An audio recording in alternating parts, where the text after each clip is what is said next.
मानव का कल्याण कैसे हो, सुनिए आज की इस पतित पावनी कथा। डॉक्टर श्याम सुंदर पराशर जी द्वारा रचित इस कथा को ध्यान से सुनिए। श्री राधे राधे। सत्यं परं धीमहि धर्मः प्रोज्झितकैतवोऽत्र परमो निर्मत्सराणां सतां वेद्यं वास्तवमत्र वस्तु शिवदं तापत्रयोन्मूलनम्। श्रीमद्भागवते महामुनिकृते किं वा परैरीश्वरः सद्यो हृद्यवरुद्धतेऽत्र कृतभिः शुश्रूषभिस्तत्क्षणात्। निगमकल्पतरोर्गलितं फलम् शुकमुखादमृतद्रवसंयुतं पिबत भागवतं रसमालयम्। मुहुरहो रसिका भुवि भावुकाः। परम मंगलमय भगवत स्वरूप श्रीमद् भागवत महापुराण सप्ताह ज्ञान यज्ञ में विराजमान समस्त भगवत चरणानुरागी बंधुओं एवं श्रद्धा भक्तिमती माताओं, कल हम सबने श्रीमद् भागवत का महात्म्य श्रवण किया। इसका क्या महत्व है? ये वो ग्रंथ है जिसके सुनने से हमारे भीतर सोया हुआ ज्ञान वैराग्य जागृत हो जाता है। इससे भक्ति प्रमुदित होकर प्रसन्न होकर के थिरकने लगती है। हमारे जीवन में भक्ति ज्ञान वैराग्य की त्रिवेणी का संगम कराने वाला यह दिव्य ग्रंथ है।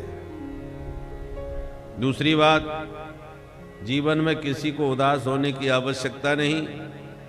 ये पावन ग्रंथ धुंधुकारी जैसे महापतित पापी प्रेतों को भी परम पावन पुनीत बना देता है।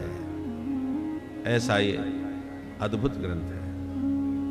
अभी आपने 3 श्लोक सुने। प्रथम श्लोक में भगवान का मंगलाचरण करते हुए ध्यान किया गया। दूसरे श्लोक में अनुबंध चतुष्टय का परिचय दिया गया। तीसरे श्लोक में भागवत का स्वरूप समझाया।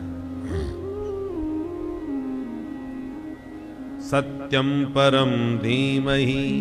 व्यास जी मंगलाचरण में परम सत्य का ध्यान कर रहे हैं। वो परम सत्य कौन है? जन्माद्यस्य यतः, जिसने सारे विश्व को जन्म दिया, उसका पालन भी किया, अंत में सारे विश्व को जो अपने में ही समा लेता है, ऐसे उस परमेश्वर का हम ध्यान करते हैं जो संसार में अनुगत भी है और उससे इतर भी है, जो स्वयं प्रकाशमान है, स्वयं प्रकाश है, स्वराट है। जिन्होंने सृष्टि के आदि में ब्रह्मा जी को भी दिव्य ज्ञान प्रदान किया था। जिस वेदों के ज्ञान के विषय में बड़े बड़े विद्वान मोहित हो जाते हैं, जिस परमात्मा की सत्य सत्ता के प्रभाव से यह असत जगत भी सत्यवत प्रतीत होने लगता है। स्वरूप का ज्ञान होने के बाद ही माया का प्रभाव निरस्त होता है। ऐसे उन सच्चिदानंद परमेश्वर का हम सब मिलकर के ध्यान करते हैं। भागवत का मुख्य विषय क्या है? अत्र परमो धर्मः निरूप्यते। व्यास जी कहते हैं इस भागवत में हम निष्कपट परम धर्म का निरूपण करने जा रहे हैं। भागवत सुनने का अधिकारी कौन है? जिसके भीतर से मात्सर्य मर गया हो। मात्सर्य माने मत्तः अग्रे सरतीति मत्सरः। ये व्यक्ति मुझसे इतना आगे कैसे निकल गया? अब भले ही मैं बर्बाद हो जाऊं पर इसको मिटा के छोड़ूंगा। दूसरे का उत्कर्ष, दूसरे की बढ़ोतरी जब आपको चुभती है, काटती है, तो समझ लो आपके भीतर मच्छर घुस गया। मच्छर बाहर से काटता है, मत्सर भीतर से काटता है। भागवत सुनने का वही अधिकारी है जिसके भीतर से मात्सर्य मर गया हो, मिट गया हो। अच्छा, भागवत सुनने से फायदा क्या होगा? बोले शिवदम, तुम्हारा कल्याण होगा। कैसे कल्याण होगा? बोले इस भागवत को सुनने से तुम्हें वास्तव वस्तु का ज्ञान हो जाएगा। जिस वास्तव वस्तु का ज्ञान होते ही आपका कल्याण हो जाएगा और जीवन के जो दैहिक दैविक भौतिक ताप हैं वो भी सब समाप्त हो जाएगा। और इतना ही नहीं, वह ईश्वर इस कथा सुनने की इच्छा करने मात्र से ही तुम्हारे हृदय में आकर के अवरुद्ध हो जाएंगे। सद्यो हृदय अवरुद्धते, हृदय में आके भगवान कैद हो जाएंगे। ऐसा ये चमत्कारी अद्भुत ग्रंथ है। निगम कल्पतरोर गलितम फलम, ये वेद रूपी कल्प वृक्ष का पका पकाया फल है। डाली प्रति डाली के द्वारा धरती पर आया है धीरे धीरे, इसलिए फूटा नहीं है, साबुत है, रसीला है। प्रमाण क्या है कि ये रसीला है? बोले शुक मुखाद अमृत द्रव संयुतम, तोते ने मुंह मार दिया है। जिस फल में तोता मुंह मार दे तो समझ लो गारंटी से मीठा निकलेगा, क्योंकि तोता फलों का पारखी होता है। तो ये भी व्यासनंदन भगवान सुखदेव जी के मुख से श्रीमद् भागवत रूपी फल उच्चिष्ट है, मुंह लगा हुआ है, इसलिए गारंटी से कहते हैं ये बहुत रसीला है और बहुत मीठा है। इसलिए हे रसिक जनो भावुक जनो आओ और इस रस को कान के दोनों में भर भर के पियो। पिबत भागवतम रसमालयम, ये रस का भंडार है, इसलिए हे रसिक जनो भावुक जनो आओ और इस रस को कर्ण कुहरों से निरंतर पान करो। एक बार नहीं, मुहु मुहु माने बारंबार इस रस को पीते जाओ। बोल भागवत भगवान की। प्रथम अध्याय में सौनकादि ऋषियों ने सूत जी से 6 प्रश्न पूछे हैं और उन्हीं का उत्तर विस्तार पूर्वक संपूर्ण भागवत में सुखदेव जी ने दिया है, सूत जी महाराज ने दिया है। पहला प्रश्न किया कि महाराज घोर कलयुग आ गया है, लोगों की बुद्धि मंद है, भाग्य भी मंद है, ऐसे मंद भागी कलयुग के प्राणियों का कल्याण कैसे होगा? ये पहला प्रश्न है। दूसरा प्रश्न यह है कि शास्त्र तो बहुत है पर न पढ़ने का समय है न समझने की बुद्धि है। ऐसी स्थिति में सभी शास्त्रों का सार क्या है वो निचोड़ निकाल करके आप हमको दो। तीसरा प्रश्न यह है, भगवान के संकल्प से जब संसार बन सकता है तो मात्र कुछ राक्षसों को मारने के लिए उस परमात्मा को स्वयं क्यों आना पड़ता है? वहीं बैठे बैठे क्यों नहीं टपका देते? तो भगवान के अवतार का मुख्य कारण क्या है ये बताइए। चौथा प्रश्न यह है कि भगवान ने अवतार लिए तो कितने अवतार लिए, किस किस रूप में भगवान के अवतार हुए? क्योंकि आए दिन भारत में नए नए भगवान पैदा होते रहते हैं, तो फर्जी भगवान भी बहुत पैदा होने लगे हैं। इसलिए प्रामाणिक विधि से भगवान के कितने अवतार हुए वो बताइए। पांचवा प्रश्न यह है कि किस अवतार में प्रभु ने क्या क्या लीला करी। प्रत्येक अवतार की, प्रत्येक उनके चरित्रों का बहुत विस्तार से हमें वर्णन करके सुनाइए। और छठवां प्रश्न यह है कि जब भगवान लीला संवरण करके अपने धाम चले जाते हैं तब ये धर्म फिर किसकी शरण में जाता है? किम कर्म केवताराश्च धर्मः कम शरणं गतः। इन प्रश्नों को सुनकर सूत जी बड़े प्रसन्न हुए। बोले महात्माओं, तुम्हारे प्रश्न लोक हित की भावना से बहुत सुंदर हैं, और पहले हम अपने गुरु जी का ध्यान करेंगे फिर आपको जवाब देते हैं। 2 श्लोकों में गुरुदेव का ध्यान किया। यम प्रव्रजन्तमनुपेतमपेत कृत्यम द्वैपायनो विरह कातर आजुहाव पुत्रेति तन्मयतया तरभोभिनेदुस् तम सर्वभूत हृदयं मुनिमानतोऽस्मि।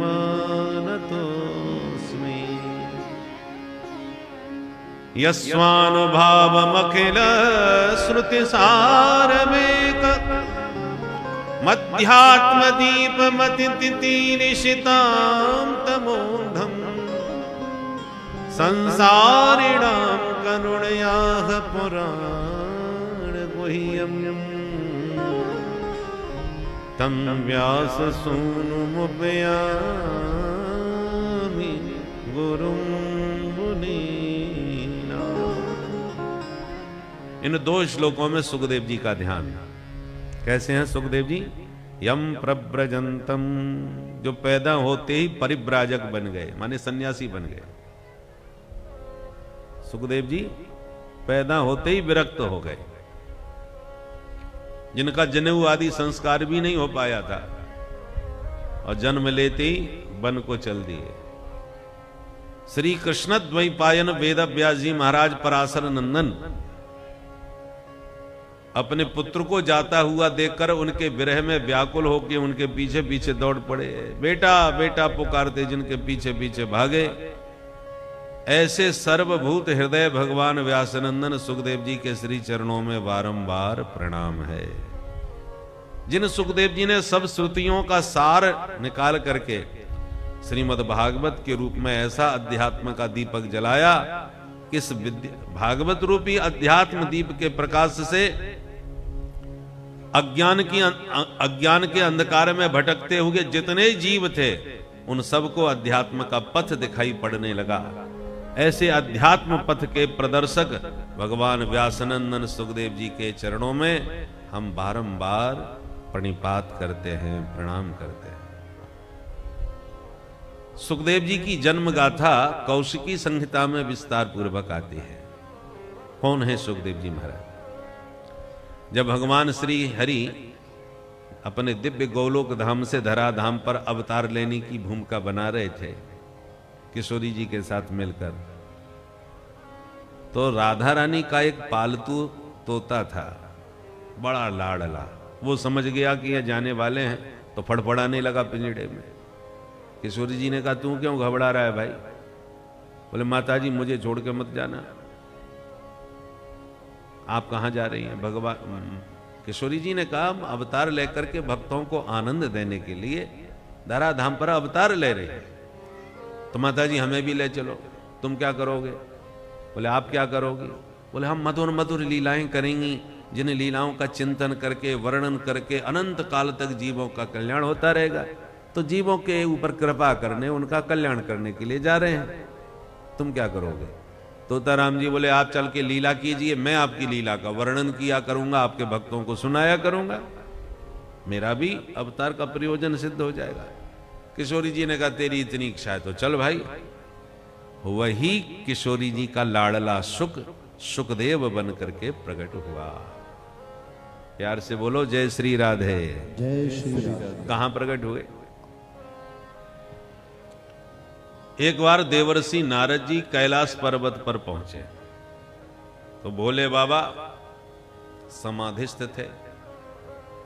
माता पार्वती जी ने देखा हमारे गुरुजी आ रहे हैं, तो नारद जी को गुरुजी मानती हैं। पार्वती जी ने स्वागत किया, आओ आओ गुरुदेव, बहुत दिनन कीन मुनि दाया। बहुत दिनों के बाद दर्शन दिए हैं गुरुदेव आपने, आप तो हमारे घर का रास्ता ही भूल गए। नारद जी बोले, देवी जी बुरा मत मानना, मैंने गृहस्थों के घर जाना थोड़ा कम कर दिया है। क्यों, क्या बात हो गई? अब बोले, ये घर गृहस्थी वाले लोग हमको बदनाम बहुत करते हैं कि बाबा घर फोड़ू है, लड़ाई झगड़ा करवाता है। हमारी बहुत बदनामी होने लगी, इसलिए हमने जाना नहीं बंद कर दिया है। क्योंकि ये दुनिया बड़ी स्वार्थी है, स्वार्थ सिद्धि के लिए ही लोग प्रेम करते हैं। सुर नर मुनि सबकी यह रीति, स्वार्थ लाग करें सब प्रीति। मतलब होगा तो राम राम, नहीं तो कोई मतलब नहीं, तो राम राम भी नहीं। ऐसे स्वार्थी संसार में कहां किसी के घर जाना। पार्वती माने का, सुनो गुरुदेव, अब दुनिया का तो मुझे नहीं मालूम, पर अपने घर की मैं गारंटी ले सकती हूं, मेरे घर में स्वार्थ वाली बात आपको कहीं दिखाई नहीं पड़ेगी। मेरे घर का वातावरण इतना दिव्य है गुरुदेव, क्या बताऊं। हमारे यहां तो बैरी लोग भी आते हैं तो बैर करना भूल जाते हैं, प्रेमी बन जाते हैं। अब तुम ही देखो, मेरा वाहन शेर, मेरे भोले बाबा का वाहन बैल। बैल और शेर कहीं एक जगह मिलेंगे आपको? पर हमारे यहां नादिया भी बंधा है और शेर भी घूमता है। और सुनो, मेरे बड़े पुत्र कार्तिकेय का वाहन मोर और मेरे भोले बाबा के गले में नाग, और मेरे छोटे पुत्र गणेश का वाहन चूहा। अब बोलो, सब एक दूसरे के दुश्मन है कि नहीं? शेर बैल को खा जाए, मोर सांप को पकड़े, सांप चूहे को पकड़ ले, सब एक दूसरे के दुश्मन हैं।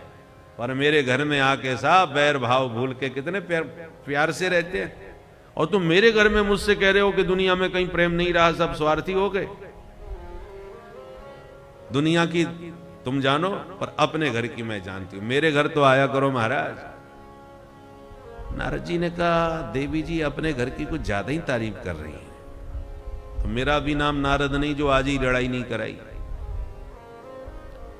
तो बोले, अच्छा माता जी आप बिल्कुल ठीक कह रही हैं, आपके घर का वातावरण वास्तव में बहुत दिव्य है, आदर्श परिवार है आपका। पर एक बात तो आपके यहां भी मेरे को समझ में नहीं आती। क्या? बोले, भोले बाबा के गले में नरमुंडों की जो माला लटकी रहती है, गले मुंड माला, ये हमको समझ में नहीं आता। ये बाबा किसका सिर लटकाए घूमते रहते हैं? आज तक हमें तो कभी बताया नहीं, हमको कुछ पता भी नहीं। पर देवी जी आप उनकी अर्धांगिनी हो और आपसे वो बेहद प्रेम करते हैं। वागर था विव संप्रक्त वागर थ प्रतिपत्तये जगतः पितरु बंदे। आप तो जगत के माता पिता हो, एक दूसरे के पूरक हो। कहने में दो हो पर वस्तुतः एक ही हो, कहियत भिन्न न भिन्न। तो अब भोले बाबा आपसे क्या छुपाते होंगे? तो हमें तो नहीं मालूम, पर आपको जरूर माता जी पता होगा कि भोले बाबा के गले में ये नरमुंड किसके हैं। आप बताओ हमें। पार्वती जी ने कहा, गुरुदेव क्षमा करना, मुझे तो भोले बाबा ने इस बारे में कुछ बताया नहीं और इस विषय में मुझे भी कुछ पता नहीं। अब नारद जी बड़ी जोर से हंसने लगे। पार्वती जी ने कहा, इसमें हंसने की क्या बात है? मैंने पूछा नहीं, उन्होंने बताया नहीं। नारद जी ने कहा, वो सब ठीक है देवी, तुमने नहीं पूछा तो इसका मतलब ये नहीं कि तुम नहीं पूछोगी तो वो बताएंगे भी नहीं। अरे दुनिया को न बताएं, पर तुम उनकी धर्मपत्नी हो, अर्धांगिनी हो, आपसे तो नहीं छुपाना चाहिए, आपको तो बता देना चाहिए कि नहीं? हम तो बाबा बैरागी हैं, कोई बात नहीं, नहीं बताया ना सही, पर आपसे भी दुरा छुपा रखते हैं भोले बाबा, आपको कुछ भी नहीं मालूम, सच बताओ। पार्वती जी ने कहा, ना ना मुझे कुछ नहीं मालूम, मैंने कभी पूछा भी नहीं। अरे राम राम, देखो माता जी बुरा मत मानना, सच्ची बात तो ये है कि स्वार्थ लाग करें सब। ये दुनिया स्वार्थी है, सच्चा प्रेम तो कहीं है ही नहीं। अब पार्वती जी का माथा गर्म होने लगा। इतने में भोले बाबा की समाधि खुल गई। बम भोले, जैसे भोलेनाथ बोले तो नारद जी धीरे से खिसके। पार्वती जी का, देवी हमको शाप लगा है कि हम 2 घड़ी से ज्यादा कहीं टिक नहीं पाते, इसलिए अब हम तो चलेंगे, यहां ज्यादा देर नहीं रहेंगे और फिर कभी आपसे सत्संग करेंगे। कह के नारद जी खिसकने लगे। भोले बाबा ने देख लिया, अरे आओ आओ नारद जी, कहां जा रहे हो? नारद जी ने भोले बाबा को प्रणाम किया। वो कहा, भोलेनाथ मैं बड़ी देर से आया हूं, खूब देवी जी से सत्संग चल रहा था, अब मैं ज्यादा रुक नहीं पाऊंगा, चलूंगा, फिर कभी आके आपसे सत्संग करूंगा। और यूं कह के नारद जी खिसक लिए। भोले बाबा ने नारद जी के जाते ही जब पार्वती जी को देखा तो पार्वती जी का मुंह लटका हुआ, गाल फूले हुए, भ्रकुटी टेढ़ी। भोले बाबा समझ गए कुछ गड़बड़ है, दाल में कुछ काला है। नारद जी अभी अभी यहां से निकल के गए, कुछ ना कुछ गड़बड़ करके गए होंगे। पार्वती जी से मुस्कुराते हुए भोले बाबा ने कहा, कहो देवी क्या बात है, ये मुंह पे 12 क्यों बज रहे हैं? ये मुंह लटकाए क्यों बैठी हो, क्या हो गया? पार्वती जी ने कहा, बात मत करो, मुझे आज पता चला है कि तुम महाकपटी हो, मुझसे दुराल स्वभाव रखते हो। भोले बाबा ने कहा, भाग्यवान कुछ बताओगी भी, मैंने क्या कपट कर दिया? लगता है नारद जी उल्टा सीधा तुमको भड़का के गए। पार्वती जी ने कहा मेरे गुरुजी के बारे में कुछ मत बताना, गुरुजी ने तो मेरी आंखें खोल दी आज। मैं तो आपको भोला भाला समझती थी, पर आज पता चला आप भोले नहीं हो, सिर्फ भाले हो, मुझसे छुपाव रखते हो। अरे तो देवी बताओ तो सही, क्या किया मैंने? बोले पहले आप बताओ भोले बाबा, ये आपके गले में नरमुंडों की माला लटकी रहती है, किसके सिर है? अपने मन से कभी बताया आपने हमको? भोले बाबा ने कहा रे राम राम, इतनी सी बात पर नाराज हो? अरे भाग्यवान, ये और किसी के सिर नहीं है, सब तुम्हारे ही सिर हैं। पार्वती जी को बड़ा आश्चर्य, ये सब मेरे सिर हैं? बोले हाँ। ये कैसे हो सकता है, मैं तो जिंदा हूं अभी। बोले देवी जी, जब जब तुम्हारा जन्म होता है तब तब हमसे ही तुम्हारा विवाह होता है, और जब तुम मर जाती हो तो तुम्हारे वियोग में मैं पागल होने लगता हूं, तुम्हारे बिना रह नहीं पाता, तो तुम्हारा सिर ही गले में लटका के घूमा करता हूं। अब बताओ, मेरे जैसा कोई प्रेमी दीवाना दुनिया में होगा जो मरने के बाद भी तुम्हारा सिर लटकाए घूम रहा हूं, और तुम मेरे को कपटी कपटी बोले जा रही हो? पार्वती जी ने कहा इसका मतलब मैं इतनी बार पैदा हो चुकी हूं, इतनी बार मर चुकी हूं, उतने ही सिर आपने अपने गले में लटका रखे? बोले हाँ बिल्कुल ठीक कहा। पार्वती जी ने कहा तब तो आप कपटी नहीं, महाकपटी निकले। क्यों? बोले एक बात बताओ, मैं इतनी बार मरी और पैदा भई, और तुम्हें कभी कुछ नहीं हुआ, तुम जैसे के तैसे बैठे रहे।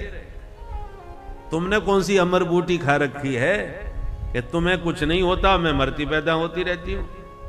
ये कपट नहीं है मेरे साथ। भोले बाबा ने कहा देवी जी क्या बताएं, हमने अमर कथा सुनी है इसलिए हम अमरनाथ हो गए, पर तुम उससे अभी वंचित हो, इसलिए तुम्हें मरना जीना पड़ता है। पार्वती जी ने कहा यह सरासर मेरे साथ कपट किया है आपने, अब तो आपको मुझे भी अमर कथा अभी इसी वक्त सुनानी पड़ेगी। बोले बाबा समझ गए, त्रियाहट है, अब तो पक्का सुनाना पड़ेगा। ठीक है देवी, तुम्हें भी सुनाई देते हैं, पर हमारी दो शर्त है। क्या? पहली शर्त यह है कि तुम्हारे अलावा दूसरा नहीं सुने, नहीं जो सुनेगा वो भी अमर हो जाएगा और समाज में समस्या खड़ी कर सकता है। इसलिए हम कथा कहेंगे आंख बंद करके, प्रेम में डूब करके, और तुम ध्यान से सुनोगी। ऐसा ना हो हम कथा कहते रहे तुम्हारे खर्राटे बजते रहे।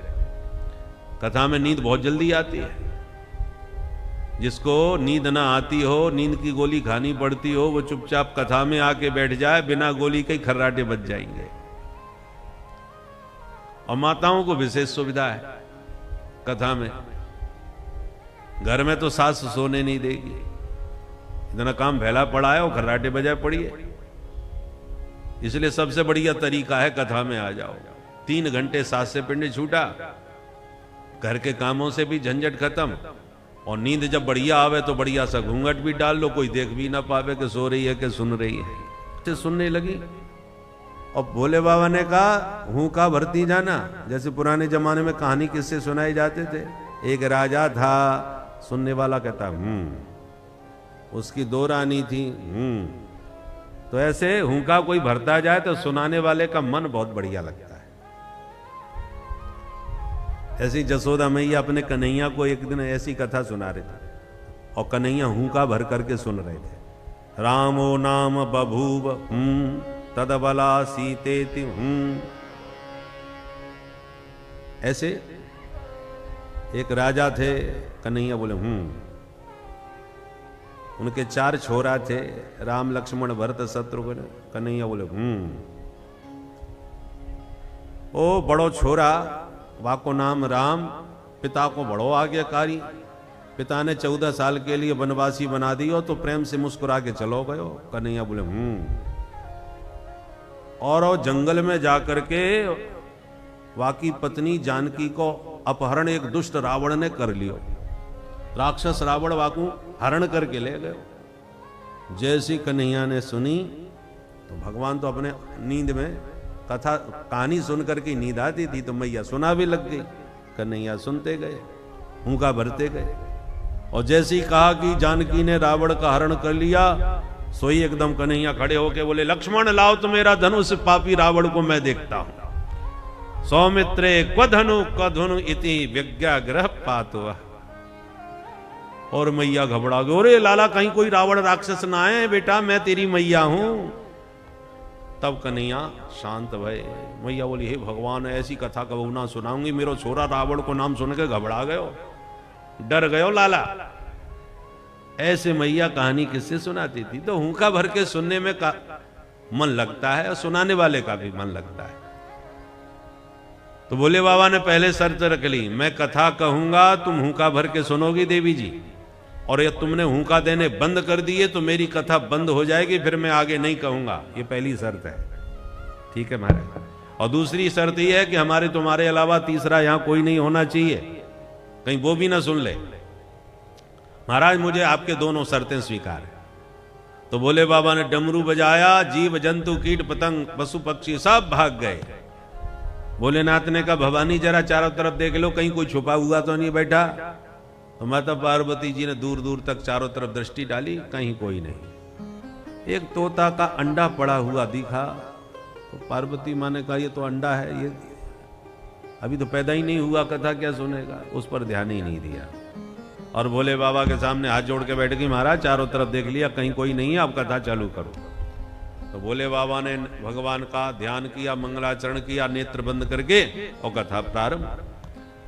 और माता पार्वती जी हुंका भरती गई, प्रेम से कथा सुनती गई। अब सुनाते सुनाते कथा और सुनते सुनते पार्वती जी को अचानक नींद आई। बहुत एकाग्रता से सुनो तो नींद और जल्दी आती है? और विशेषकर नींद तब आती है जब विषय वस्तु सिर के ऊपर से निकल रही हो। कोई गंभीर विषय की चर्चा करने लग जाओ तो नींद जल्दी आ जाती है, और कहानी किससे चुटकुले सुनाने लग जाओ तो आई हुई नींद भी भाग जाती है।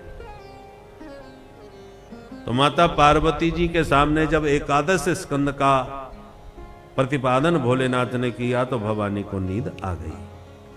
नींद आ गई तो हुंका बंद। पर जो तोते का अंडा पड़ा था, वो अमर कथा सुनते सुनते उसमें शक्ति आने लगी, शक्ति का संचार हुआ, अंडा फूट गया और नन्हा सा तोता उसमें से पैदा हो गया। और वो भी फुदकता हुआ पार्वती जी के बगल में बैठ के सुनने लगा। अब तोते की आदत होती है, वो जैसा सुनता है वैसा ही बोलता है। तो पार्वती माँ ने जब हुंका देने बंद कर दिए तो तोता बिल्कुल उनकी आवाज में ज्यों का त्यों हुंका भरना चालू कर दिया। भोले बाबा के कान में हुंका सुनाई पड़ते गए तो भोले बाबा की कथा चलती गई।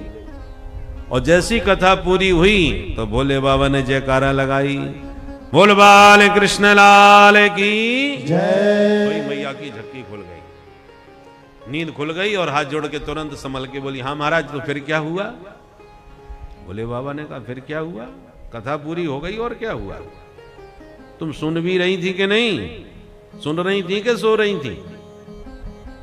अब माता पार्वती जी हाथ जोड़ के बोली, महाराज बुरा मत मानिए, मैं तो बहुत ही ध्यान से सुन रही थी, पर ध्यान लगाते लगाते कब समाधि लग गई पता ही नहीं चला। निद्रा समाधि स्थिति, मैं तो सो गई महाराज। भोले बाबा ने कहा, सो गई? तो ये हुंका कौन भर रहा था फिर? तो मुझे कुछ नहीं मालूम महाराज। इसका मतलब कोई और भी है। ध्यान से चारों तरफ देखा तो तोता राम जी बैठे नजर आ गए। भोले बाबा ने कहा, अरे चोर कहीं का, इसने हमारी अमर कथा चुरा ली, छुप करके मेरी कथा सुनी है इसने, मैं नहीं छोड़ूंगा इसको। उठा त्रिशूल मारने को दौड़े, तोता राम जी फुर से उड़ गए। अब आगे तोता तो पीछे भोले बाबा पीछा करते भाग रहे थे कि उधर वेद व्यास जी महाराज का आश्रम आ गया। व्यास जी की पत्नी बिटिका देवी ऋतु धर्म से निवृत्त होकर के अपना श्रृंगार कर रही थी। श्रृंगार करते करते उन्हें बड़ी जोड़ की उबासी आ गई। जबाई आती है ना तो मुंह बहुत फट जाता है। तो मुंह फाड़ के उन्होंने जैसी जबाई ली कि तोताराम जी उनके मुख में ही घुस गए और पेट में चले गए। भोले बाबा ने देख लिए, आश्रम में तुरंत पीछा करते भोले बाबा पहुंचे। व्यास जी ने देखा भोलेनाथ आए हैं, अरे आओ आओ स्वागत है भोलेनाथ, आओ भाग्य हमारे, भोले बाबा पधारे। कहो भोलेनाथ क्या सेवा करी जाए, अचानक कैसे आना हुआ? भोले बाबा ने कहा, कुछ मत पूछो व्यास जी, एक चोर का पीछा करते भागते भागते आया। चोर का पीछा आपने क्यों किया? आपका क्या चुरा लिया चोर ने? क्योंकि भोले बाबा मुझे तो आपके यहां चोरी करने लायक कुछ दिखता नहीं। चिता की भस्म लगाते हो, नरमुंडों की माला पहनते हो, सांप बिच्छुओं के आभूषण हैं। किसकी हिम्मत है जो आपके आभूषणों से हाथ लगा दे? कोई चोर आपके यहां क्या चुराएगा? भोले बाबा ने कहा है रुपया पैसा सोना चांदी चुराने वाला चोर नहीं है, उसने मेरी अमर कथा की चोरी करी है। पता है अमर कथा कैसी है? जो एक बार सुन ले वो अमर हो जाए, कभी मरे ही नहीं। ऐसी कीमती अमर कथा उसने छुप करके चोरी से सुनी है, मैं नहीं छोड़ूंगा उसे। व्यास जी ने कहा भोले बाबा कहीं ज्यादा भांग तो नहीं चढ़ा ली? आप कैसी विचित्र बात कर रहे हो? यदि चोर ने अमर कथा सुन ही ली तो वो तो अमर हो गया, मारोगे कहां से? और मार डाला तो फिर अमर कथा का महत्व क्या रह जाएगा? फिर वो अमर कथा ही कैसी जो सुनने के बाद मरना पड़े? आपकी सब विरोधी बात है।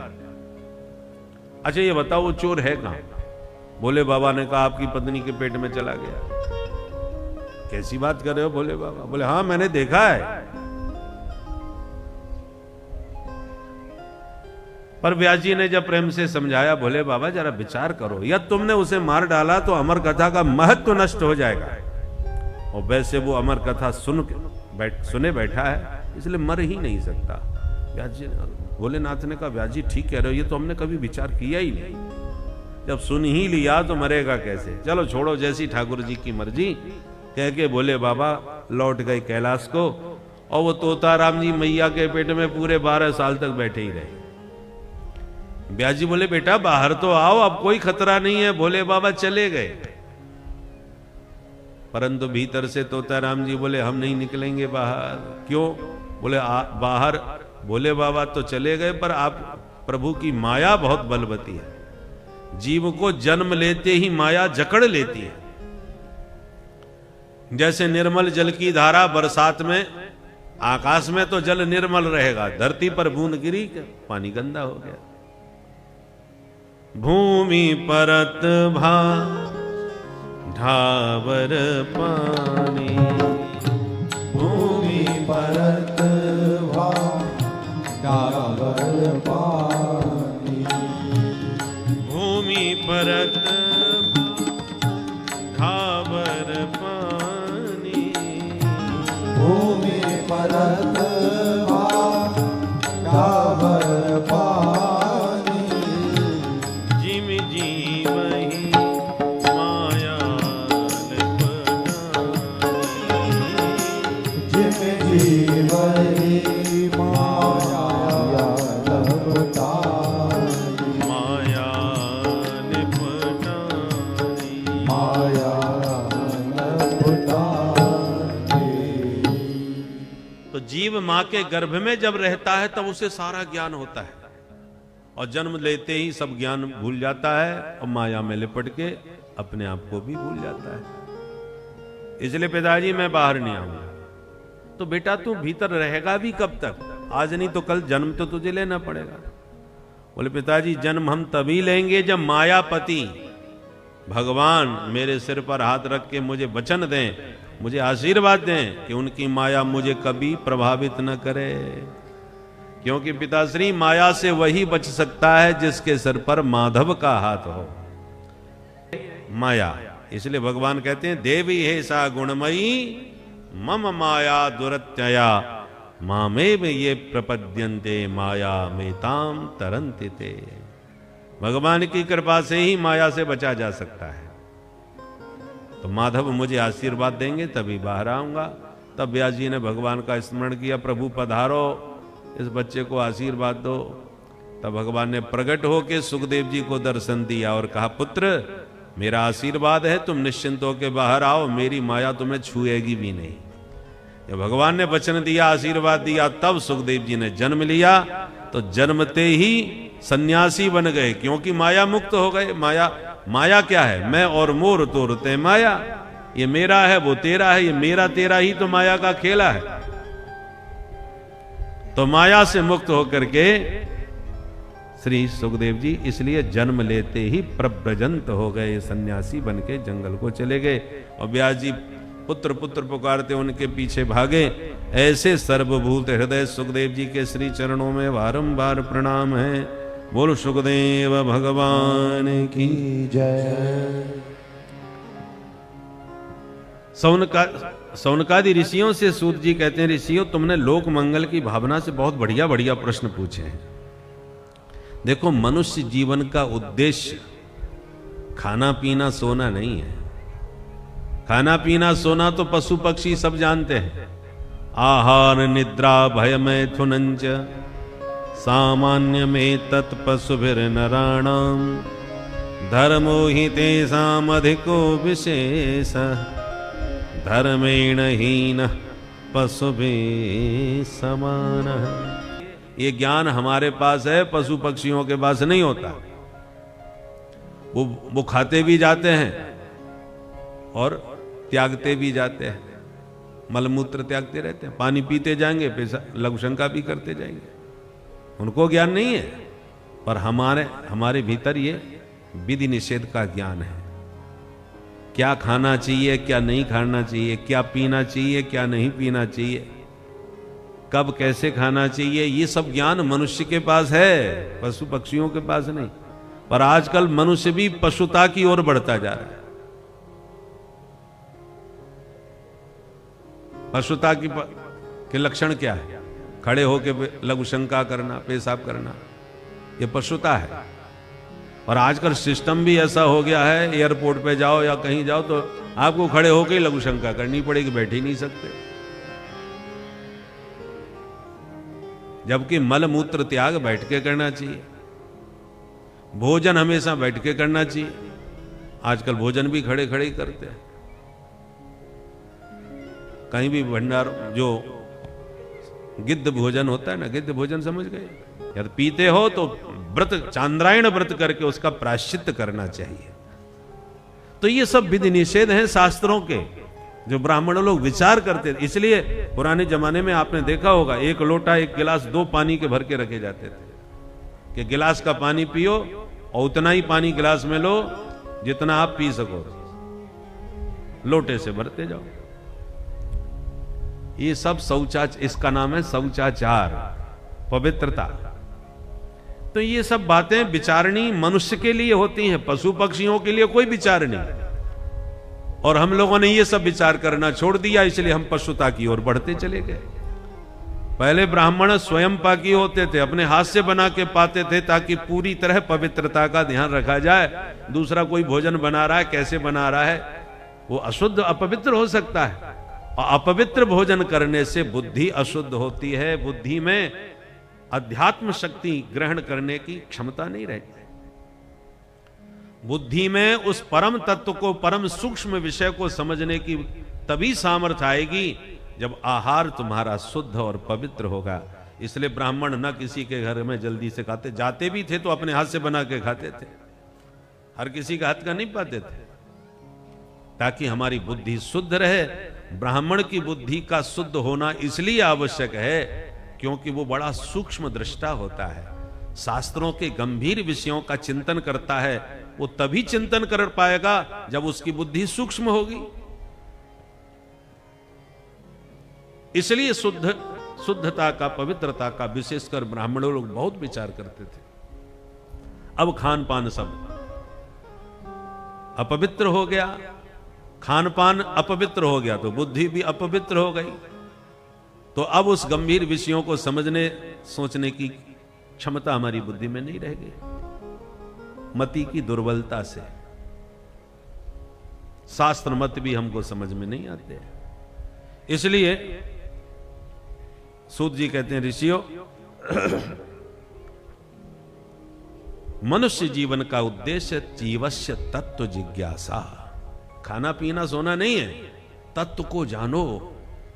जिस तत्व को जानने के बाद तुम्हारा आना जाना हमेशा के लिए खत्म हो जाएगा। पुनरपि जननम पुनरपि मरणम पुनरपि जननी जठरे शयनम।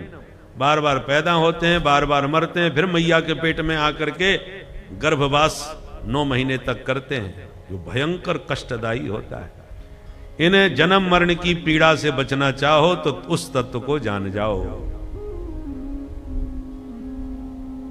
जिसको जानते ही भिद्यते हृदय ग्रंथि छिद्यन्ते सर्व संशया क्षीयन्ते चास्य कर्माणि दृष्ट एवात्मनीश्वरे। अच्छा हमारे ये बताओ, आप जो हमें भागवत सुना रहे हो, इस भागवत की रचना किसने करी, कहां करी और किस लिए करी? तब कहते सुन, द्वापरे समनुप्राप्ते तृतीये युग पर्यये जातः पराशराद्योगी वासव्याम कलया हरे। द्वापर के अंत में जब भगवान वेदव्यास जी का अवतार हुआ, उन्होंने अपनी दिव्य दृष्टि से देखा कि घोर कलयुग आने वाला है, लोगों की बुद्धि सब मंद हो जाएगी, तो ऐसे जीवों का कैसे कल्याण होगा कलयुग में? तो जीवों के कल्याण की कामना से वेदव्यास जी महाराज ने एक वेद के 4 हिस्से कर दिए। पहले सिर्फ ऋग्वेद था, पर व्यास जी ने उसके 4 विभाग कर दिए, ऋग्वेद, यजुर्वेद, सामवेद, अथर्ववेद। पर वेदों की भाषा बहुत टेढ़ी मेढ़ी और जटिल है, लोग समझ नहीं पाते, तो उसका सरलीकरण करने के लिए व्यास जी ने 5वां वेद लिखा, उसका नाम है महाभारत। महाभारत ऐतिहासिक ग्रंथ है, 1,00,000 श्लोक हैं महाभारत में। केवल कौरव पांडवों का युद्ध नहीं, बल्कि समस्त शास्त्रों का ज्ञान विज्ञान भरा हुआ है। भगवत गीता उसी महाभारत का अंश है। और इतना बड़ा ग्रंथ लिख करके भी व्यास जी को चैन नहीं मिला, संतुष्टि नहीं मिली। तब व्यास जी ने पुराणों की रचना करी। मद्वयम भद्वयम चैव वृत्रयम वस्त चतुष्टयम अनापलिंग कुस्कानी पुराणानी पृथक पृथक, ऐसे 18 पुराण हैं। पर 17 पुराण लिख के भी व्यास जी को संतोष नहीं मिला, तो सिर पकड़ के बैठ गए, अब क्या करूं और कितना लिखूं। सोई नारद जी महाराज पहुंच गए। उदास बैठे व्यास जी का मुख देखकर नारद जी ने टोका, अरे पाराशर जी महाराज बड़े परेशान दिखाई पड़ रहे हो, क्या बात हो गई? नारद जी ने व्यास जी को टोकते हुए पूछा, पाराशर्य महाभाग भवतः कच्चिदात्मना परितुष्यति शारीर आत्मा मानस एव बा। व्यास जी महाराज पराशर ऋषि के पुत्र हैं, इसलिए व्यास जी को पाराशर कहा जाता है। पराशरस्यापत्यम पुमान पाराशरः, जो पराशर ऋषि के पुत्र हैं।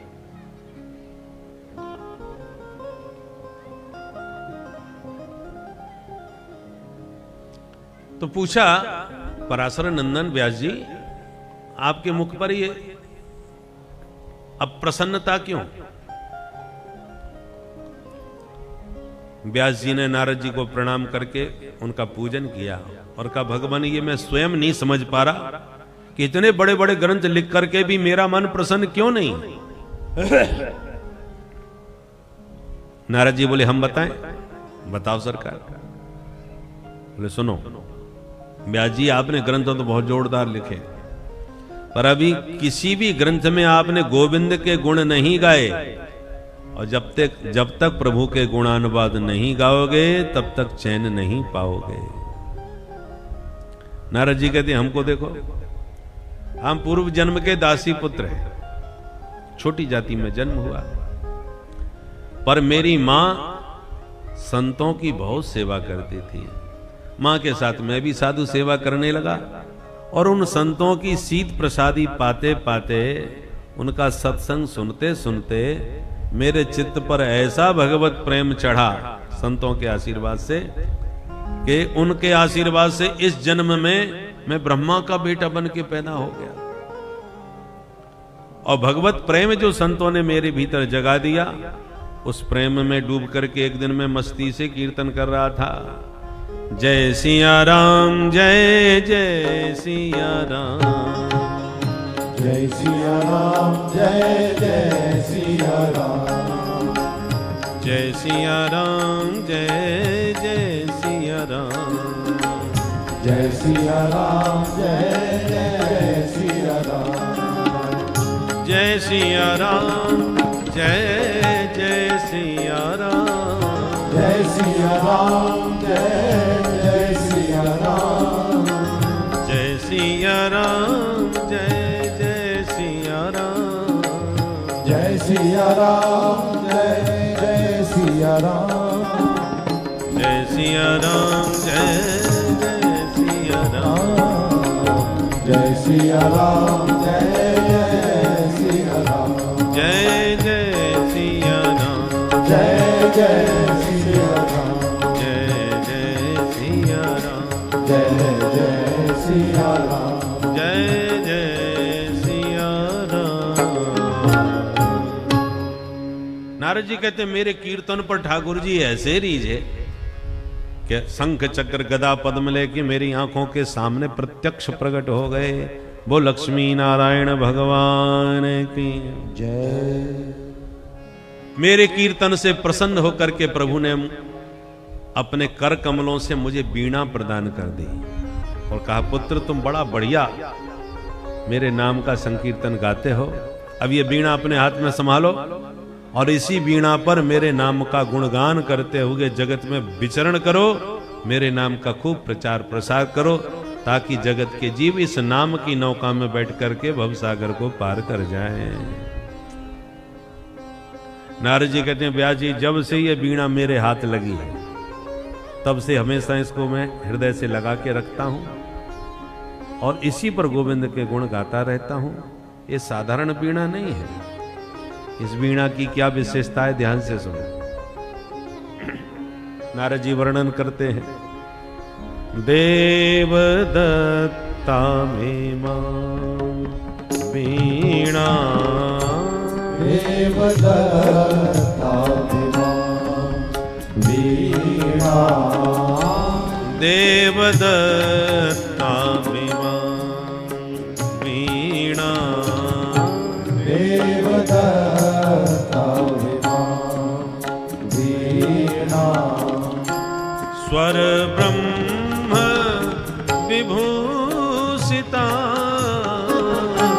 स्वर ब्रह्म विभूषिता देवदत्ता में मां बीणा देवदत्ता में मां बीणा मूर्छयित्वा हरि कथा मूर्छयित्वा हरि कथा मूर्छयित्वा हरि कथा मूर्छयित्वा हरि कथा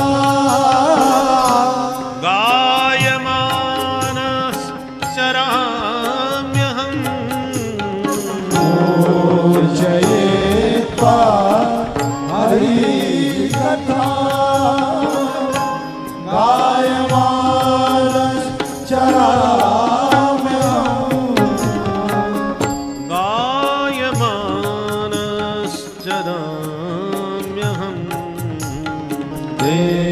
देवदत्ता में मां वीणा देवदत्ता में मां वीणा नीरे ग पम रे ग नीरे ग म रे स रे स नि ध प म ग रे स म ग रे स देवदत्ता में मां वीणा सा सा सा नि ध प म ग रे स देवदत्ता में मां वीणा सा नि ध प ध प म नि रे स देवदत्ता में मां वीणा नि रे ग प म रे ग नि रे ग म ध नि स रे स नि ध प म ग रे स म ग रे स सा सा सा नि ध प म ग रे स सा नि ध प ध प म नि रे स देवदत्ता में मां वीणा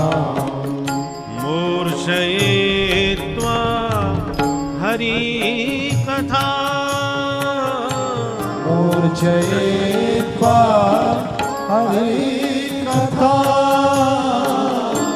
मूर्छयित्वा निरेकमधमधसा मूर्छयित्वा हरिकथा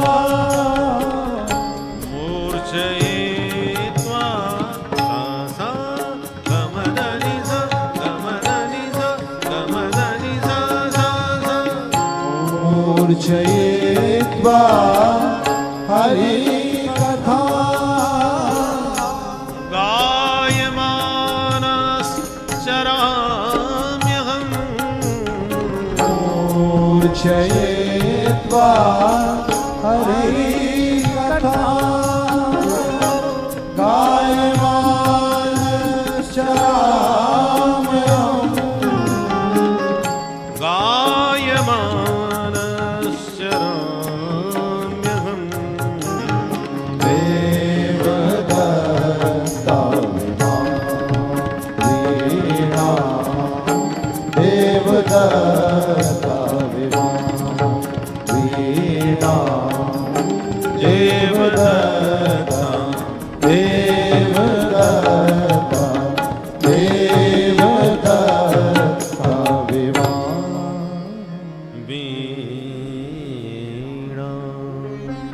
नारद जी कहते हैं व्यास जी, इमाम वीणाम देवदत्ताम, मेरे हाथ में ये जो वीणा है वो भगवान के कर कमलों की दी हुई वीणा है, स्वर ब्रह्म से विभूषित है और इस स्वरों की मूर्छनाओं में गोविंद के गुणानुवाद गाता हुआ मैं संपूर्ण ब्रह्मांड में विचरण करता हूं। व्यास जी,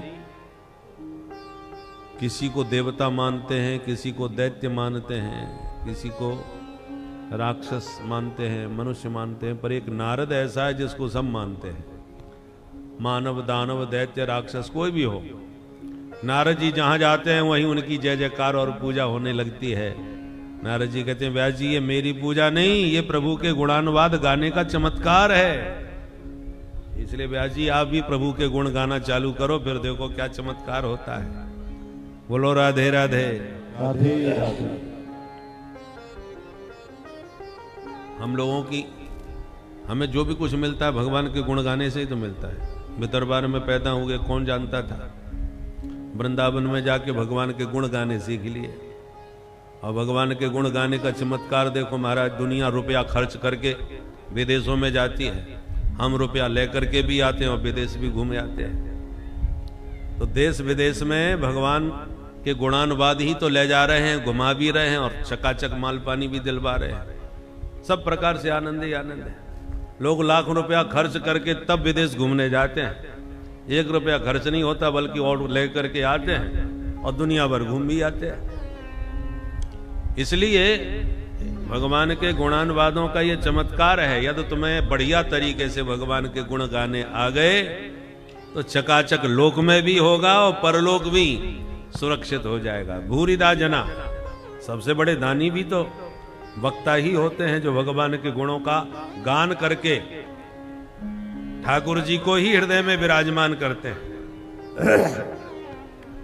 इसलिए व्यास जी आप भगवान के गुण गाना चालू करो, फिर देखो चमत्कार। यों कह के नारद जी चले गए। व्यास जी को तुरंत अपनी कमी समझ में आ गई। अपनी व्यास गुफा से बाहर निकले, सरस्वती नदी में स्नान किए और जैसे ही वापस अपनी गुफा में आए, बैठते ही भगवान का ध्यान लगाए और ध्यान लगाते ही भागवत की भागीरथी हृदय में प्रवाहित होने लगी, गाने लगे। और देखते देखते 18,000 श्लोकों का ये दिव्य पावन ग्रंथ श्रीमद् भागवत प्रकट हो गया। बोल भागवत भगवान की जय। और व्यास जी ने अपने 4 चेलाओं को ये श्लोक कुछ रटा दिए, 2-4।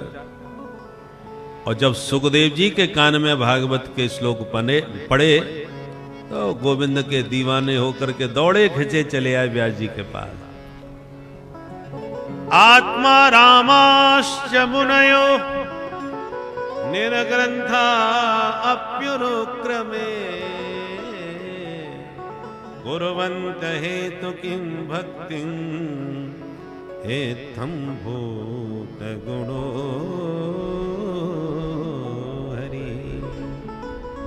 हरि के गुणानुवाद सुनते ही व्यास जी महाराज के पुत्र सुखदेव जी दीवाने होकर के चले आए। भैया बड़े प्यारे श्लोक आए, जरा और सुनाओ। चेलाओं ने कहा चलो हमारे गुरु जी के पास ऐसे 18,000 श्लोक हैं। तब सुखदेव जी व्यास जी के पास आकर के विधिवत भागवत का अध्ययन किए और भागवत को आत्मसात करके समय पा करके फिर सुखदेव जी ने यही कथा सम्राट परीक्षित को गंगा के किनारे सुनाई। सौनक जी ने कहा महाराज परीक्षित को कथा क्यों सुनाई? सुखदेव जी जैसे परमहंस संत गोदोहन काल से ज्यादा कहीं टिकने वाले नहीं। जितनी देर में गैया दोह ली जाए उसको गोदोहन काल कहते हैं। प्राचीन भारत में हर बात गाय से जोड़ के बोली जाती थी। कितनी देर तक रहोगे? बोले गोदोहन काल तक। शादी पक्की हो गई? बोले हो गई। शादी का समय क्या है? बोले गोधूली बेला। तो गाय से समय का ज्ञान हो रहा है। जिसके घर में जितनी अधिक गाय होती थी उसको उतना ही गौरवशाली कहा जाता था। गौरव का अर्थ क्या है? रव माने ध्वनि, आवाज। गायों की आवाज जिसके घर से जितनी ज्यादा संख्या में आवे उसको कहते हैं ये बड़ा गौरवशाली है। गायों का रव इसके घर में सबसे ज्यादा गुंजायमान होता है, इसलिए वही गौरवशाली माना जाता था। सबसे बड़ी संपत्ति गौधन माना जाता था। हम लोगों के होश हवास तक इतना ध्यान है कि बड़े आदमी की पहचान के अरे उनके यहां इतने हल चलते हैं, इतने तो बैल हैं उनके। गाय बैलों से ही व्यक्ति की संपन्नता आंकी जाती थी। इतने हल, इतने बैल, इसका मतलब जमींदार है, ज्यादा खेती होती है तभी तो इतने बैल हैं। तो गाय और बैलों की संख्या जिसके यहां ज्यादा होती थी वो उतना ही प्रतिष्ठित गौरवशाली व्यक्तित्व माना जाता था। जब धनों की बात आवे तो गोधन, गजधन, बाजधन और रतन धन खान, पर जब आवे संतोष धन सब धन धूरी समान। धनों की गणना प्रारंभ करी तो सबसे पहले नाम किसका लिया? गौधन, गाय का धन। भगवान का अवतार क्यों होता है? गोस्वामी जी ने वर्णन किया, विप्रधेनु सुर संत हित लीन मनुज अवतार। 4 नाम लिए, विप्रधेनु सुर संत। तो क्या इन 4 के लिए ही भगवान अवतार लेते हैं? केवल ब्राह्मणों के लिए? केवल गायों के लिए? मानव समाज मनुष्य मात्र से विप्र ले लिया और पशुओं में से गौ माता को ले लिया। सुर देवता और संत तपस्वी, ये 4 नाम क्यों लिए? क्योंकि ये 4 नाम जो लिए गए हैं वो चारों पुरुषार्थ चतुष्टय के प्रतिनिधि हैं। पुरुषार्थ चतुष्टय जानते हैं किसे कहते हैं? धर्म, अर्थ, काम, मोक्ष। ये जो 4 हैं ये पुरुषार्थ चतुष्टय हैं। राम, लक्ष्मण, भरत, शत्रुघ्न, ये चारों भाई पुरुषार्थ चतुष्टय के स्वरूप हैं। तो शास्त्र कहते हैं कि पुरुषार्थ चतुष्टय में एक भी पुरुषार्थ आपने जीवन में सिद्ध नहीं किया तो आपका जन्म लेना उसी प्रकार व्यर्थ हो गया जैसे बकरी के गले का स्तन व्यर्थ होता है। बकरी के गले में थन लटके रहते हैं तो, पर किसी काम के तो नहीं होते, केवल लटके ही रहते हैं, उनका कोई उपयोग तो नहीं। उसी प्रकार मनुष्य शरीर लेके भी तुमने धर्म, अर्थ, काम, मोक्ष कुछ भी सिद्ध नहीं किया। धर्मार्थ काम मोक्षाणाम यस्यै कोपि न विद्यते अजागलस्तनस्यैव तस्य जन्म निरर्थकम। उस मनुष्य का जन्म निरर्थक है जैसे बकरी के गले का स्तन निरर्थक होता है। तो विप्रधेनु सुर संत क्यों कहा? क्योंकि धर्म पुरुषार्थ चतुष्टय में सबसे पहला स्थान धर्म का है। और धर्म का प्रतिनिधि कौन होता है? विप्र। ब्राह्मण का कर्तव्य है धर्माचरण करे और धर्म का उपदेश दे करके दूसरों से धर्माचरण करावे। ब्राह्मण उसका प्रतिनिधि होता है। धर्म एतदेश प्रसूतस्य सकाशादग्र जन्मनः स्वम सम चरित्रम शिक्षेरन पृथिव्याम सर्वमानवाः। मनुस्मृति। मनु महाराज ने कहा ब्राह्मणों से ही मनुष्य मात्र को अपने कर्तव्य का, अपने धर्म का शिक्षा ग्रहण करनी चाहिए। तो धर्म की शिक्षा ब्राह्मण तब दे पाएगा जो स्वयं धर्म का आचरण करे।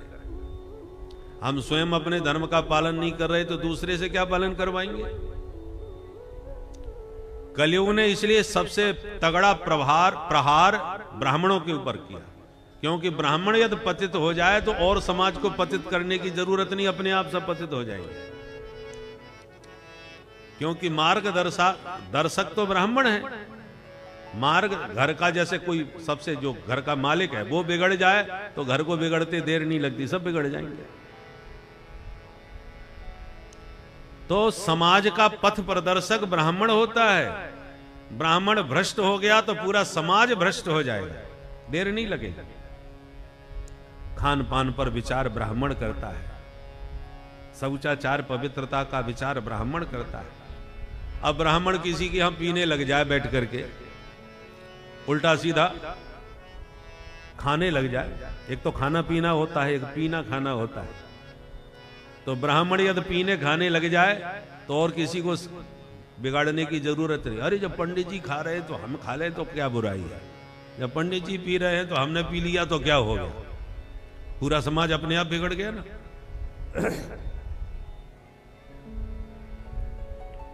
इसलिए कलयुग ने सबसे बड़ा हमला ब्राह्मणों पर किया कि इनको गिराओ, इनको भ्रष्ट करो, बाकी को जरूरत नहीं, अपने आप भ्रष्ट हो जाएंगे। जब लड़ाई होती है तो शत्रु के सेनापति को पकड़ा जाता है। सेनापति हार गया, सारी सेना हाथ खड़े कर देगी। प्रतिनिधि वही है भाई। सारी सेना सेनापति के बल पर गरजती है। सेनापति हार गया तो सारी सेना हार गई। इसलिए कलयुग ने या अधर्म ने ब्राह्मणों पर सबसे पहला प्रहार किया धर्म नष्ट करने के लिए। इसलिए मुगलों के शासन में ब्राह्मणों पर सबसे ज्यादा अत्याचार हुआ। ब्राह्मणों के शिखा सूत्र जनेऊ सब काट दिए गए। कई इतने पापी मिलेक्ष हुए हैं जो कई मन जनेऊ तोड़ने के बाद ही पानी पीते थे। तो सबसे ज्यादा धर्म की रक्षा में प्राणों की आहुति ब्राह्मणों ने दी है। क्योंकि सब मिलेक्ष जानते थे कि ब्राह्मण पतित हो गया तो सब अपने आप पतित हो जाएंगे, इसलिए इनको भ्रष्ट करो, शिखा सूत्र विहीन करो, धर्म विहीन करो। तो धर्म विप्र नाम सबसे पहले क्यों लिया? क्योंकि ये धर्म के प्रतिनिधि हैं। विप्र के बाद धेनु माने गाय। गाय का नाम दूसरे नंबर पर क्यों लिया? क्योंकि दूसरे नंबर पे धर्म के बाद अर्थ। अर्थ माने संपत्ति। गौ माता संपत्ति का प्रतिनिधित्व करती है, अर्थ की प्रतिनिधि। गाय के द्वारा अर्थव्यवस्था बड़ी सुदृढ़ हो सकती है। अर्थ का मतलब केवल पैसा ही नहीं होता।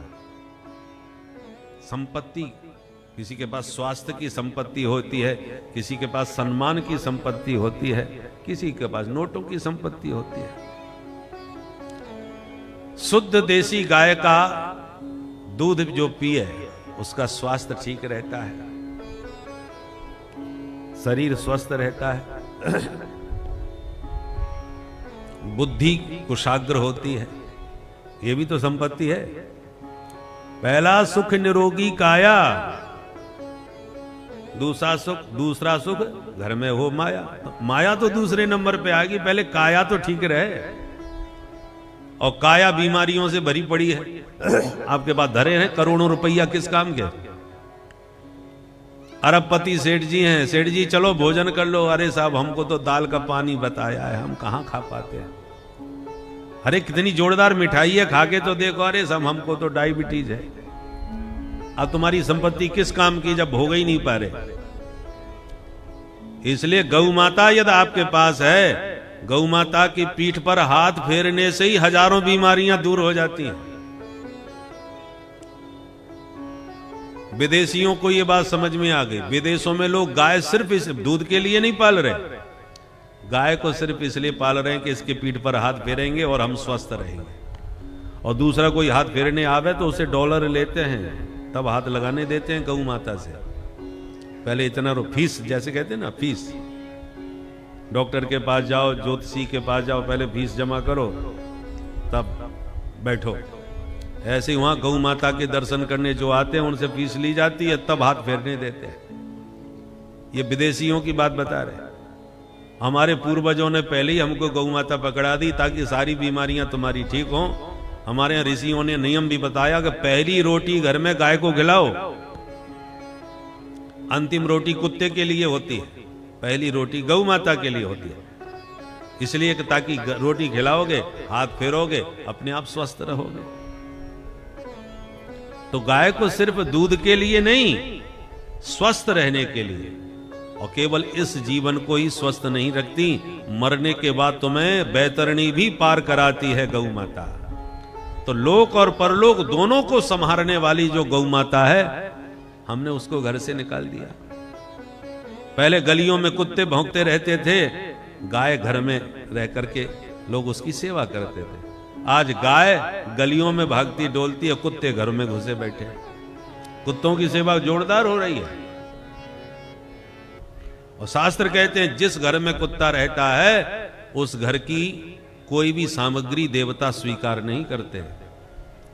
आप चाहे हवन करो, चाहे तुम भोग लगाओ, चाहे कुछ भी करो, देवता कभी ग्रहण नहीं करेंगे। जिस घर में कुत्ता रहे उस घर की सामग्री अशुद्ध अपवित्र मानी जाती है, इसलिए देवता स्वीकार नहीं करते। और जिस घर में गौ माता रहती है उस घर में देवताओं का अपने आप ही वास होता है। गाय के गोबर में लक्ष्मी का वास है, इसलिए पुराने जमाने में आंगन को गाय के गोबर से लीपा जाता था कि महालक्ष्मी हमारे आंगन में सदा रहे, गोमये वसते लक्ष्मी। तो जो जिसके रोम रोम में देवी देवताओं का वास है, जिसके गोबर में लक्ष्मी का वास है, वो अर्थ संपदा देने वाली गौ माता को हमने त्याग दिया घर से बाहर, और कुत्तों को घर में घुसा लिया, जिनको छूना भी पाप लगता है। तो ये सब शास्त्र विरुद्ध हमारा आचरण हो रहा है, मनमुखी आचरण हो रहा है। विदेशियों को देख देख कर हम भी अंध परंपरा में उसी विदेशियों की संस्कृति में ढलते जा रहे हैं, अपनी संस्कृति और सभ्यता को छोड़कर। गाय के स्तनों में दूध होता है, बछड़ा उसका खूब दूध पीता है, और उसी स्तनों में कीड़े भी लग जाते ना। दूध के स्तन के पास ही कीड़े लगे हैं, पर वो खून पीते हैं, दूध नहीं पीते। गाय तो वही है, एक दूध पी करके हृष्ट पुष्ट उछल रहा है और दूसरा खून पी करके, उसी गाय का। उसी प्रकार गाय तो साक्षात भगवान की प्रिया शक्ति है। अब आप उसका दूध पीना चाहो या खून पीना चाहो, बछड़ा बनना चाहो या कीड़ा बनना चाहो, ये आपके ऊपर निर्भर है। आज हम लोग गाय का दूध पीना छोड़ दिए और गाय की हत्या करा के उसका मांस विक्रय करना चालू कर दिया। भारत कितना बड़ा मांस विक्रेता बन गया है, बीफ का विक्रेता। जिस गाय के दूध की नदियां इस देश में बहती थीं, आज गाय का रक्त प्रवाहित हो रहा है उस देश में। कितना बड़ा दुर्भाग्य है। कोई भी सरकार आए, सबने गौ माता के साथ अत्याचार किया है, जबकि परतंत्र भारत में इतना अत्याचार नहीं हुआ था। सब भारतीयों ने एक स्वर में कहा था, एक ही शर्त पर हम इस आंदोलन में सम्मिलित होंगे कि हमारी गौ माता पर किसी प्रकार का अत्याचार न हो, गौ हत्या बंद हो। तब नेताओं ने कहा था कि देश को स्वतंत्र तो होने दो, जब हमारा देश होगा, स्वतंत्र देश होगा, तो एक कलम से गौ हत्या बंद हो जाएगी। ऐसा वचन देने वाले कितना वर्ष बीत गया स्वतंत्र भारत को, आज तक किसी की बुद्धि में ये बात नहीं आई। जबकि स्वतंत्र भारत होने के बाद में संतों ने, स्वामी कृपात्री जी महाराज के नेतृत्व में गौ गौ हत्या बंद करने के लिए आंदोलन किया गोपाष्टमी के दिन, जिस दिन गौ माता की पूजा की जाती है। दिल्ली में जाके आंदोलन किया, हजारों लाखों की संख्या में महात्मा लोग पहुंच गए। तो भारत, स्वतंत्र भारत में, जलियांवाला कांड तो हुआ था परतंत्र भारत में, स्वतंत्र भारत में गोलियां चलवा दी महात्माओं, हजारों की संख्या में महात्माओं को मार डाला, मार काट के ठिकाने लगा दिया, पर गो हत्या बंद अब तक नहीं हुई। ये स्थिति स्वतंत्र भारत में हुई है। जिस देश में गो हत्या का समर्थन किया जाता है, गो मांस का विक्रेता भारत बना हुआ है, बताइए उस देश में भारतीय संस्कृति की प्रतिष्ठा कैसे हो पाएगी। इसलिए कोई नागनाथ, कोई सांपनाथ, किसके बारे में क्या कहा जाए। सनातन धर्म का हितैषी कोई नहीं है। अब हमको आपको यह विचार करना है कि कम खतरा किससे है। खतरनाक तो सभी है, कोई भी पार्टी हो, एक सांपनाथ तो दूसरा नागनाथ। अब सांप से कटना ही है तो ऐसा सांप से कटो ताकि जहर हमको इतना ना फैले कि प्राणी ले ले, बच सके। कई सांप ऐसे होते हैं जिनके काटने से बच सकते हैं, और कई सांप ऐसे हैं कि काटे तो महाराज पानी ना पी पाए, वहीं के वहीं लुढ़क जाए। इसलिए हैं तो सब नागनाथ सांपनाथ। अब आप यह विचार कीजिए कि किस नाग का काटे से हम बच जाएं, उसको अपना आशीर्वाद दें। है तो सब एक से खतरनाक। सनातन धर्म का हितैषी कोई नहीं है, ये बात पक्की है। क्योंकि जिस देश में गाय के दूध की नदियां बहती थी, आज तक स्वतंत्र भारत में अब भी गायों के साथ वही अत्याचार हो रहा है। विदेशी लोग करें समझ में आती है, मिलेक्स लोग करें समझ में आता है। हिंदुस्तान कहा जाता है, हिंदुओं का स्थान है ये, और उन्हीं हिंदुओं की आराध्या गौ माता के साथ जहां अत्याचार हो, वो भारत कैसा हो सकता है। उस भारत में भगवान का नाम ही गोपाल, गोविंद, ये सब गायों के नाम से ही तो पड़ा है। तो जिन आराध्य को हम गोविप्र के नमो ब्राह्मण्य देवाय गो ब्राह्मण हिताय च, गाय ब्राह्मण के हितैषी भगवान है हमारे,